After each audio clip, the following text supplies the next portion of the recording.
RIP is an abbreviation for the Latin phrase requiescat in pace, which translates to rest in peace in English. It is a common expression used to convey condolences and well wishes for someone who has died. RIP is often seen on gravestones, in obituaries, and used in discussions or social media posts when acknowledging the passing of an individual. The origins of RIP can be traced back to traditional Latin liturgy and the Christian religious context. It was commonly inscribed on tombstones to invoke prayers and blessings for the deceased. Over time, it has evolved into a widely recognized and secular expression, used to express sympathy and acknowledge the loss of a loved one. When someone says or writes RIP in response to news of someone's death, they are offering condolences and expressing their hope that the deceased person may find eternal rest and peace in the afterlife. It is a way to show respect and empathy for the deceased and their grieving loved ones. In addition to its use in formal obituaries and on gravestones, RIP is often used informally in social media posts, text messages, and conversations when people learn of a death.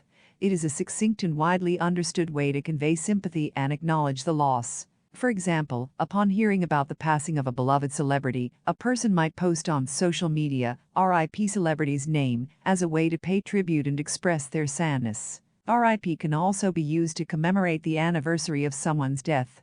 On the anniversary of a loved one's passing, it is common to see messages like "in loving memory of name, who passed away on this day."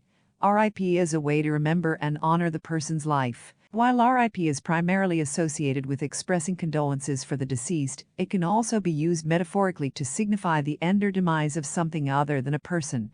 For example, if a beloved restaurant or business closes its doors for the last time, people might say RIP business name to express nostalgia and sadness about its closure. It's worth noting that the use of RIP is generally considered respectful and appropriate when acknowledging a death. However, it is essential to be mindful of the context and the sensitivity of the situation. In some cases, more personal and heartfelt expressions of sympathy and support may be more appropriate than a simple abbreviation. In conclusion, RIP is an abbreviation of the Latin phrase requiescat in pace, meaning rest in peace. It is commonly used to convey condolences and express sympathy when someone has died, both in formal contexts like obituaries and gravestones, and informally in conversations and social media posts. RIP serves as a way to remember and honor the deceased and offer comfort to grieving loved ones during times of loss.